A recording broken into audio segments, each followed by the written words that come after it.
ಕರ್ನಾಟಕ ರಾಜ್ಯ ಕೂಲಿ ಕಬ್ಬಲಿಗ ಬೇಸ್ತ ಮೀಸಲಾತಿ ಹೋರಾಟ ಸಮಿತಿಯ ಅಧ್ಯಕ್ಷರಾದ ಶ್ರೀ ಯಮನಪ್ಪ ಮಡಿಕೇರ್ ಹಾಗೂ ರಾಜ್ಯದ ವಿವಿಧ ಮುಖಂಡರು ಪದಾಧಿಕಾರಿಗಳು ಆಗ್ರಹಪಡಿಸುವುದೇನೆಂದರೆ ದಿನಾಂಕ 13-12-2024 ಬೆಳಗಾವಿ ಸುವರ್ಣಸೌಧದಲ್ಲಿ ಜರುಗಲಿರುವ ಚಳಿಗಾಲ ಅಧಿವೇಶನದಲ್ಲಿ ಪರಿಶಿಷ್ಟ ಪಂಗಡದಲ್ಲಿ ಬರುವ ಕೋಳಿಡೋರ ಬಿಟ್ಟು ಹೋದ ಕೂಲಿ ಕಬ್ಬಲಿಗ ಅಂಬಿಗ ಬೇಸ್ತ ಸಮುದಾಯಗಳನ್ನು ಸುಗ್ರೀವ ಆಜ್ಞೆ ಹೊರಡಿಸುವ ಮೂಲಕ ಪರಿಶಿಷ್ಟ ಪಂಗಡಕ್ಕೆ ಸೇರಿಸಲು ಮುಖಂಡರಿಂದ ಆಗ್ರಹಪಡಿಸಿರುತ್ತಾರೆ. ಸುದ್ದಿಗೋಷ್ಠಿಯಲ್ಲಿ ರಾಜ್ಯ ಅಧ್ಯಕ್ಷರಾದ ಯಮನಪ್ಪ ಮಡಿಕೇರ್, ಉಪಾಧ್ಯಕ್ಷರಾದ ಸಂಗಪ್ಪ ಪ್ಯಾಟಿ, ಶ್ರೀ ದೇವರಾಯಪ್ಪ ಮೂಲಿಮನಿ ಮತ್ತು ಡಾಕ್ಟರ್ ಶ್ರೀ ಎಸ್.ಕೆ. ಮೇಲಕಾರ್ ಮತ್ತು ಶ್ರೀ ಅಡಿವಪ್ಪ ಗೋಣಿ, ಶ್ರೀ ಬಸವರಾಜ್ ಸುಣಗಾರ್. ವರದಿಗಾರರು ರುದ್ರಪ್ಪ ಹುಬ್ಬಳ್ಳಿ. ಸರ್, ವಿಧಾನಸಭಾ ಬೆಳಗಾವಿಗೆ ತಾವು ಕೂಡ ಒಂದು ಹೋರಾಟ ಚಲೋ ಕಾರ್ಯಕ್ರಮದಲ್ಲಿ ಕೂಡ ಭಾಗಿದ್ದೀರಿ. ಯಾವುದಕ್ಕೋಸ್ಕರ ತಾವು ಕೂಡ ಬೆಳಗಾವಿಗೆ ಕಾರ್ಯಕ್ರಮವನ್ನು ಹಮ್ಮಿಕೊಂಡಿದ್ದೀರಿ? ಅಖಿಲ ಕರ್ನಾಟಕ ಬೇಸ್ತ ಕೂಲಿ ಅಂಬಿಗರ ಜಾತಿ ಮೀಸಲಾತಿ ಹೋರಾಟ ಸಮಿತಿ ಕಮತಿಗೆ ಬಾಗಲಕೋಟೆ ಅಧ್ಯಕ್ಷರಾದ ನಾವು ಇವತ್ತು ನಮ್ಮ ಸಮುದಾಯದ ಜ್ವಲಂತ ಸಮಸ್ಯೆ ಆಗಿರುವಂಥದ್ದು, ಇವತ್ತು ನಮ್ಮ ಮೂಲ ಜಾತಿಯಾಗಿರುವಂಥ ಟೋಕರಿ ಕೋಳಿ ಜಾತಿಯಿಂದ ಬಿಟ್ಟು ಹೋಗಿರುವಂಥ ಅಂಬಿಗ ಕೋಲಿ ಕಬ್ಬಲಿಗರನ್ನು ಪರಿಶಿಷ್ಟ ಪಂಗಡ ಪಟ್ಟಿಗೆ ಸೇರಿಸುವ ಸಲುವಾಗಿ ಹಾಗೂ ಅಂಬಿಗರ ಚೌಡಿನ ಅಭಿವೃದ್ಧಿ ನಿಗಮಕ್ಕೆ 2 ವರ್ಷಗಳಿಂದ ಅನುದಾನ ನೀಡಿರುವುದಿಲ್ಲ ಸರ್ಕಾರ. ಅದನ್ನು ಸಹ ಕೂಡ ಬಿಡುಗಡೆ ಮಾಡಬೇಕು ತಕ್ಷಣದಿಂದ ಒಂದು ವಿಷಯ. ಮತ್ತು ಈಗಾಗಲೇ ಟೋಕರಿ ಕೋಳಿ ಸರ್ಟಿಫಿಕೇಟ್ ತೊಗೊಂಡಿರುವಂಥವ್ರಿಗೆ ಸರ್ಕಾರ ಯಾವುದೇ ರೀತಿ ಕಿರುಕುಳಗಳನ್ನು ನೀಡಬಾರ್ದು. ಮತ್ತು ಶಾಲಾ ದಾಖಲೆಯಲ್ಲಿ ಇರ್ತಕ್ಕಂಥವ್ರಿಗೆ ತೀವ್ರಗತಿಯಲ್ಲಿ ಸರಳ ರೀತಿಯಲ್ಲಿ ST ಸರ್ಟಿಫಿಕೇಟನ್ನು ಇಶ್ಯೂ ಮಾಡಬೇಕೆಂದು ಮಾನ್ಯ ಮುಖ್ಯಮಂತ್ರಿಗಳಲ್ಲಿ ವಿನಂತಿ ಮಾಡ್ತೀವಿ. ಹಾಗಾಗಿ ಈ ನಮ್ಮ ಕರ್ನಾಟಕ ರಾಜ್ಯದಿಂದ ಎಲ್ಲ ಜಿಲ್ಲೆಯಿಂದ ನಮ್ಮ ಸಮಾಜದ ಬಾಂಧವರು ಹೆಚ್ಚಿನ ಸಂಖ್ಯೆಯಲ್ಲಿ ಭಾಗವಹಿಸಿ ಸರ್ಕಾರಕ್ಕೆ ಒಂದು ಎಚ್ಚರಿಕೆ ಗಂಟೆ ಕೊಡುವ ಮೂಲಕ ನಮ್ಮ ಎಲ್ಲ ಬೇಡಿಕೆಗಳನ್ನು ಈಡೇರಿಸುವ ಸಲುವಾಗಿ ಈ ಒಂದು ಸುವರ್ಣ ಸೌಧ ಟೆಂಟ್ನಲ್ಲಿ ದಿನಾಂಕ 13 ಡಿಸೆಂಬರ್ 2024 ಸರ್ಕಾರದ ಹೂಡಿರುವಂಥ ಸರ್ಕಾರದ ಒಂದು ಪ್ಯಾಂಡಾಲ್ನಲ್ಲಿ ನಾವು ಆಯೋಜಿಸಿರುವಂಥ ವೇದಿಕೆಯಲ್ಲಿ ನಾವು ಒಂದು ಧರಣಿ ಸತ್ಯಾಗ್ರಹವನ್ನು ಹಮ್ಮಿಕೊಂಡಿದ್ದೇವೆ. ಹಾಗಾಗಿ ರಾಜ್ಯದ ಎಲ್ಲ ನಮ್ಮ ಅಂಬಿಗ ಕೋಲಿ ಕಬ್ಬಲಿಗ ಬೆಸ್ತ ಸಮುದಾಯದವರು ಈ ಒಂದು ಧರಣಿ ಸತ್ಯಾಗ್ರಹ ಪಾಲ್ಗೊಳ್ಳಬೇಕೆಂದು ತಮ್ಮಲ್ಲಿ ವಿನಂತಿಪೂರ್ವಕವಾಗಿ ಕೇಳಿಕೊಳ್ಳುತ್ತೇನೆ. ಸರ್, ಧರಣಿ ಸತ್ಯಾಗ್ರಹ ಕೂಡ ಹಮ್ಮಿಕೊಂಡಿದ್ದೀರಾ? ತಾಲೂಕು ಮಟ್ಟದ, ಜಿಲ್ಲಾ ಮಟ್ಟದಲ್ಲಿ, ರಾಜ್ಯ ಮಟ್ಟದಲ್ಲಿ ಹಮ್ಮಿಕೊಂಡಿದ್ದೀರಾ? ಈಗಾಗಲೇ ಇಡೀ ನಮ್ಮ ರಾಜ್ಯ ಮಟ್ಟದ ಇದನ್ನ ಹಮ್ಮಿಕೊಂಡಿದ್ದೇವೆ. ಸರ್, ಪ್ರಥಮ ಬಾರಿಗೆ ಇದು ಹಿಂದೂ ಮತ ಅಧಿವೇಶನದಾಗ ಏನಾರು ನೀವು ಮತ ಪ್ರತಿಭಟನೆ ಏನಾರು ಮಾಡಿದ್ದೀರಾ? ನಾವು ಮೊದಲಿಂದ ನಮ್ಮ ಸಮಾಜದ ಹಿರಿಯರು ಎಲ್ಲರೂ ಸರ್ಕಾರಕ್ಕೆ ಈಗಾಗಲೇ ಸಾಕಷ್ಟು ಬೇರೆ ವರ್ಷಾನುಗಟ್ಟಲೆ ನಾವು ಮನವಿ ಸಲ್ಲಿಸಿದ್ದೇವೆ. ಮಾನ್ಯ ಮುಖ್ಯಮಂತ್ರಿಗಳಿಗೆ ಬಾಗಲಕೋಟೆ ಮತ್ತು ಆಲಮಟ್ಟಿ ಮತ್ತು ಅವರ ಜನತಾ ದರ್ಶನದಲ್ಲಿ ತಾವು ಕೂಡ ಮುಖ್ಯಮಂತ್ರಿಗಳು ಜನತಾ ದರ್ಶನದಲ್ಲಿ ಸಹ ಕೂಡ ನಾವು ನಮ್ಮ ಸಮಾಜದ ಬೇಡಿಕೆಗಳನ್ನು ನಾವು ಜನತಾ ದರ್ಶನದಲ್ಲಿ ಮನವಿ ಸಲ್ಲಿಸಿದ್ರು ಸಹ ಕೂಡ ಆ ಸರ್ಕಾರದಿಂದ ಯಾವ ಒಂದು ಉತ್ತರವನ್ನು ಬಂದಿಲ್ಲ. ಮತ್ತು ನಮ್ಮ ಜನಾಂಗದವ್ರು ಯಾರಾದರೂ ಸರ್ಟಿಫಿಕೇಟ್ಗಾಗಿ ಅರ್ಜಿ ಸಲ್ಲಿಸಿದ್ರೆ ಇದು ಅನುಚಿತ ಜಾತಿ ಸೇರಿಲ್ಲ ಅಂತ ರಿಜೆಕ್ಟ್ ಮಾಡ್ತಾರೆ. ಇದು ಅಧಿಕಾರಿಗಳು ಬೇಕಂತ ಮಾಡ್ತಾರೋ ಒಂದು ಕುತಂತ್ರ. ಸರ್, ಪ್ರತಿಭಟನೆ ಈಗ ಹಮ್ಮಿಕೊಂಡಿದ್ದೀರಲ್ಲ, ಪ್ರತಿಭಟನೆಗೆ ಯಾವ ರೀತಿಯಾಗಿ ಹಮ್ಮಿಕೊಂಡಿದ್ದಾರೆ? ಪಾದಯಾತ್ರೆನಾ ಅಥವಾ ಏನು, ಯಾವ ಮುಖಾಂತರ ಹೋಗ್ತಾ ಇದ್ದೀರಿ? ಸರ್, ಈಗ ಕರ್ನಾಟಕ ರಾಜ್ಯದಲ್ಲಿ ಸ್ವಾತಂತ್ರ್ಯದ ನಂತರ ಈ ಜಾತಿ ಪರಿಶಿಷ್ಟ ಪಂಗಡದಲ್ಲಿ ಸೇರಿಸಲ್ಪಟ್ಟಿದೆ. ಕೋಯ, ಬಿನ್ ಕೋಯ, ಕೊಲಚ, ಕೊಲಗ, ಟೋಕ್ರಾ ಕೋಳಿ, ಡೋರ್ ಕೋಳಿ, ಮಾದೇವ್ ಕೋಳಿ, ಈ ಸಮುದಾಯದ ಎಲ್ಲ ಮುಖ್ಯ ಜಾತಿಗಳು SC ST ಪಟ್ಟಿಯಲ್ಲಿ ಇದ್ದಾವೆ. ಅದರಿಂದ ಬಿಟ್ಟು ಹೋಗಿರ್ತಕ್ಕಂಥ ಕೋಲಿ, ಕಬ್ಬಲಿಗ, ಅಂಬಿಗ, ಬೆಸ್ತ ಸಮುದಾಯಗಳನ್ನು ಪರಿಶಿಷ್ಟ ಪಂಗಡದಲ್ಲಿ ಸೇರಿಸಬೇಕಂತಕ್ಕಂಥದ್ದು ನಮ್ಮದು 25 ವರ್ಷದಿಂದ ಹೋರಾಟ ನಡೀತಾ ಇದೆ. ರಾಜ್ಯ ಸಂಘದಿಂದ ನಡೀತಾ ಇದೆ ಮತ್ತು ಎಲ್ಲ ಸಂಘ ಸಂಸ್ಥೆಗಳಿಂದ ನಡೀತಾ ಇದೆ.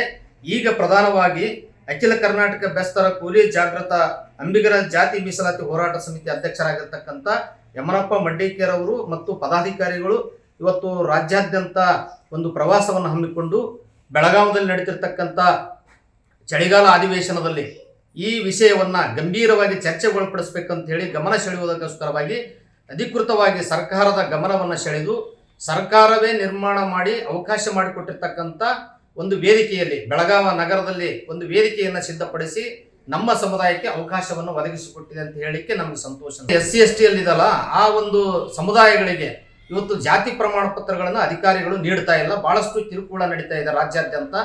ಮತ್ತು ಬಿಟ್ಟು ಹೋದ ಪರ್ಯಾಯ ಪದಗಳು ಕೋಲಿ, ಕಬ್ಬಲಿಗ, ಅಂಬಿಗ, ಬೆಸ್ತ ಸಮುದಾಯಗಳು ಇವನು ಕೂಡಲೇ ಸುಗ್ರೀವಾಜ್ಞೆ ಹೊರಡಿಸುವುದರ ಮುಖಾಂತರ ಕೇಂದ್ರ ಸರ್ಕಾರಕ್ಕೆ ಇವತ್ತಿನ ಚಳಿಗಾಲ ಅಧಿವೇಶನ ಇದೆಯಲ್ಲ ಬೆಳಗಾವಿ ನಗರದಲ್ಲಿ ನಡೀತಿರ್ತಕ್ಕಂಥ ಡಿಸೆಂಬರ್ 9ರಿಂದ 15 ನಡೀತಿರ್ತಕ್ಕಂಥ ಈ ಚಳಿಗಾಲ ಅಧಿವೇಶನದಲ್ಲಿ ಚರ್ಚೆಗೊಳಪಡಿಸಿ ಸುಗ್ರೀವಾಜ್ಞೆ ಹೊರಡಿಸುವುದರ ಮುಖಾಂತರ ಕೇಂದ್ರ ಸರ್ಕಾರಕ್ಕೆ ಈ ಜನಾಂಗವನ್ನು ಪರಿಶಿಷ್ಟ ಪಂಗಡದಲ್ಲಿ ಸೇರಿಸಬೇಕು ಅಂತಕ್ಕಂಥ ಒಂದು ಹೋರಾಟ ನಮ್ಮದಾಗಿದೆ. ಸರ್ ಎಷ್ಟನೇ ತಾರೀಕಿಗೆ ನಿಮ್ದು? ಇದು 13ನೇ ತಾರೀಕು ಸರ್ಕಾರ ನಮಗೆ ಅವಕಾಶ ಕೊಟ್ಟಿದೆ. ಈ ಅವಕಾಶವನ್ನು ನಾವು ಸದುಪಯೋಗಪಡಿಸಿಕೊಳ್ಬೇಕು ಅಂತೇಳಿ ನಾವು ಕರ್ನಾಟಕ ರಾಜ್ಯದ ಯಾರು ಇದರಲ್ಲಿ ಭಿನ್ನಾಭಿಪ್ರಾಯಗಳನ್ನು ಹುಟ್ಟು ಹಾಕಬಾರ್ದು. ಇದು ಜಾತಿಯ ಒಂದು ಮೂಲ ಬೇಡಿಕೆ ಆಗಿದೆ. ಹಾಗಾಗಿ ಇವತ್ತು ನಿಜಶರಣ ಅಂಬಿಗರ ಚೌಡಯ್ಯನ ಅಭಿವೃದ್ಧಿ ನಿಗಮಕ್ಕೂ 2 ವರ್ಷ ಅನುದಾನ ಕೊಟ್ಟಿಲ್ಲ ಅಂತನ್ನುವಂಥದ್ದು ನಮ್ಮ ಜನಾಂಗದ ಒಂದು ಬೇಡಿಕೆ ಆಗಿದೆ.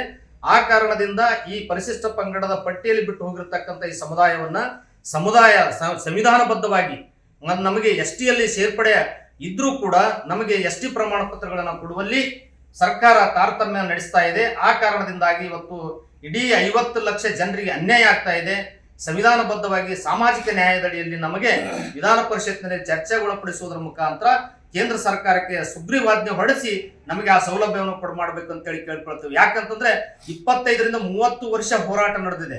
ಇಲ್ಲಿವರೆಗೂ ಸರ್ಕಾರ ಕಣ್ತರಿಸುವಂತ ಕೆಲಸಗಳು ಆಗಿಲ್ಲ.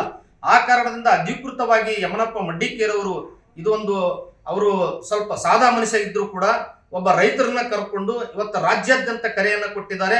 ಎಲ್ಲ ಕರ್ನಾಟಕ ರಾಜ್ಯದ ಈ ಕೋಲಿ, ಕಬ್ಬಲಿಗ, ಅಂಬಿಗ, ಬೆಸ್ತ ಸಮುದಾಯದ ಜನಾಂಗದವರು ಹೆಚ್ಚಿನ ಪ್ರಮಾಣದಲ್ಲಿ ಬಂದು ಈ ಹೋರಾಟದ ಯಶಸ್ವಿಗೆ ಕಾರಣಭೂತರಾಗಬೇಕು. ಇದನ್ನ ಕೂಡಲೇ ಪರಿಶಿಷ್ಟ ಪಂಗಡದ ಒಂದು ಜಾತಿಯ ಪ್ರಮಾಣ ಪತ್ರ ಸಿಗುವಂತಾಗಬೇಕು. ನಮ್ಮ ಸಮಾಜಕ್ಕೆ ಸಿಗ್ತಕ್ಕಂಥ ಎಲ್ಲಾ ಸೌಲಭ್ಯಗಳು ಸಿಗುವಂತಾಗಬೇಕು. ನಮ್ಮ ಸಮಾಜ ಬಾಂಧವರಿಗೆ ವಿನಂತಿ ಮಾಡಿಕೊಳ್ಳುವುದೇನೆಂದರೆ, ಎಷ್ಟಿಂದ ಬಿಟ್ಟು ಹೋದಂಥ ಪರ್ಯಾಯ ಪದ ಟೋಕರಿ, ಕೋಳಿ, ಅಂಬಿಗ ಜಾತಿ, ಬೆಸ್ತ, ಕಬ್ಬಲಿಗ ಈ ಜಾತಿಗೆ ಸಂಬಂಧಪಟ್ಟಂಥ ಈ ಅಧಿವೇಶನದಲ್ಲಿ ಕಾರ್ಯಕ್ರಮವನ್ನು ಹಮ್ಮಿಕೊಂಡಿದ್ದೇವೆ. ನಮ್ಮ ರಾಜ್ಯದ ಅಧ್ಯಕ್ಷರಾದಂಥ ಯಮನಪ್ಪ ಮಡಿಕೇರಿಯವರು ಮತ್ತು ಸಿಬ್ಬಂದಿಗಳು ಎಲ್ಲರೂ ಕೂಡಿ ಒಂದು ಯೋಜನೆಯನ್ನು ಹಾಕ್ಕೊಂಡಿದ್ದೇವೆ. ಸರ್ಕಾರ ನಮಗಾಗಿ ಒಂದು 6 ಟೆಂಟಿನಲ್ಲಿ ಒಂದು ಇದನ್ನು ಹಾಕ್ಯಾರ. ಆ ಟೆಂಟಿನಲ್ಲಿ ಶಾಂತ ರೀತಿಯಿಂದ ನಾವು ಅಧಿವೇಶನದೊಳಗೆ ಮತ್ತು ಈ ಸಭೆಯಲ್ಲಿ ಉದ್ದೇಶಿಸಿ ನಮ್ಮ ಜಾತಿಯ ಬಗ್ಗೆ ಬೇಡಿಕೆಯನ್ನು ಕೇಳ್ತೇವೆ. ಎಲ್ಲ ನಮ್ಮ ಸಮಾಜ ಬಾಂಧವರು ದಯಮಾಡಿ ಈ ಕರೆಗೆ ಒಕ್ಕೊಟ್ಟು ಬರಬೇಕಾಗಿ ತಮ್ಮಲ್ಲಿ ವಿನಂತಿ. ಅಖಿಲ ಕರ್ನಾಟಕ ಕೋಳಿ ಬೆಸ್ತ ಸಮಾಜದ ನಮ್ಮ ಬಾಗಲಕೋಟೆಯ ಮುಖಂಡರು ಈ ಒಂದು ಹೋರಾಟದ ಮುಂಚೂಣಿಯನ್ನು ವಹಿಸಿಕೊಂಡು ಅಂಬಿಗ ಕುಲಬಾಂಧವರಿಗೆ ಭಾಳ ದಿನದ ಬೇಡಿಕೆ ST ಸೌಲಭ್ಯ ಸಿಗುವ ಸಂದರ್ಭ ಸನಿಹದಲ್ಲಿದ್ದು ಇದಕ್ಕೇನು ಹೋರಾಟ ಹಮ್ಮಿಕೊಂಡಿದ್ದಾರೆ ಅದಕ್ಕೆ ನಾವು ಬೆಳಗಾವಿ ಜಿಲ್ಲಾದಿಂದ ಕಿತ್ತೂರು ತಾಲೂಕಿನ ಸಂಪೂರ್ಣ ಬೆಂಬಲ ಕೊಡ್ತೇವೆ. ಮತ್ತು ಅದೇ ರೀತಿ ಈಗ ಈ ವಿಷಯವನ್ನ ವಿಧಾನಸಭೆ ಒಳಗ ಸಂಬಂಧಪಟ್ಟ ಶಾಸಕರೆಲ್ಲರೂ ನಿಮ್ಮನ್ನ ವಿಚಾರಣೆ ನೋಡ್ತಾ ಇದ್ದೇವೆ. ನಾವು ಎಲ್ಲ ಕ್ಷೇತ್ರದೊಳಗೆ ನಾವು ಬಹಳಷ್ಟು ಕ್ಷೇತ್ರದಲ್ಲಿ ಅಂಬಿಗ ಸಮಾಜದವ್ರು ನಿರ್ಣಾಯಕ ಪಾತ್ರದಾಗದಾರ. ನಿಮ್ಮ ಗೆಲುವಿಗೂ ಅಂಬಿಗ ಸಮಾಜದವ್ರು ಬೇಕಾಕಾರ. ಮುಂದೆ ನೀವು ಇದ್ರ ಬಗ್ಗೆ ನೀವು ಯಾರ ದನಿ ಎತ್ತಲಿಲ್ಲ ಅಂದ್ರೆ ನಿಮ್ಮನ್ನ ಕೆಡವಾಕ ಅಂಬಿಗ ಸಮಾಜ ರೆಡಿ ಐತಿ. ಆದ ಕಾರಣ ಸಂಬಂಧಪಟ್ಟ ಶಾಸಕರು, ಮಂತ್ರಿ ಮಂಡಲದವರು ಈ ಹೋರಾಟಕ್ಕೆ ಬೆಂಬಲ ಸೂಚಿಸ್ಬೇಕು. ಭಾಳ ದಿನದ ಹೋರಾಟ ಐತಿ. ಇದಕ್ಕೆ ಏನರ ವಿರೋಧ ವ್ಯಕ್ತಪಡಿಸಿ ಇದನ್ನ ಏನರ ಡಿಲೇ ಹಾಕಿದ್ರೆ ನೆಕ್ಸ್ಟ್ ನಿಮ್ಮ ಇರಿಸಿ ಬೇರೆ ಶಾಸಕರು ರೆಡಿ ಹಾಕಾರ. ಅದು ಅಂಬಿಗರ ಸಮಾಜದ ಕಾರಣಕಾರ. ಆದ ಕಾರಣ ಈ ಹೋರಾಟಕ್ಕೆ ನಮ್ದು ಸಂಪೂರ್ಣ ಬೆಂಬಲ ಐತಿ. ಬಹಳಷ್ಟು ಕ್ಷೇತ್ರಗಳದಾವು. ಗುಲ್ಬರ್ಗ ಆಲ್ಮೋಸ್ಟ್ 70% ಎಲ್ಲ ಇದೆ. ಬಿಜಾಪುರ ಇದೆ, ಬಾಗಲಕೋಟೆ ಇದೆ, ಬೆಳಗಾವಿ ಇದೆ, ಮೈನೆ ಹಾನಗಲ್ ಕ್ಷೇತ್ರ ಆಯ್ತು. ಅಂಬಿಗ ಬೆಸ್ತ ಹೋರಾಟ ಸಮಿತಿಯ ಉಪಾಧ್ಯಕ್ಷರಾದ ಸಂಗಪ್ಪ ಪೇಟೆ ನಾನು ಮಾತಾಡುವುದು. ಸಮಾಜದ ಬಾಂಧವರಲ್ಲಿ ಎಲ್ಲ ಕೇಳಿಕೊಳ್ಳುವುದೇನೆಂದರೆ, ಸಮಾಜ ಬಾಂಧವರು ಜಿಲ್ಲೆ, ತಾಲೂಕು, ರಾಜ್ಯದ ಎಲ್ಲ ಮೂಲೆ ಗ್ರಾಮಗಳಿಂದ ನಮ್ಮ ಹೋರಾಟ ಸಮಿತಿಗೆ ಬೆಂಬಲ ಕೊಟ್ಟು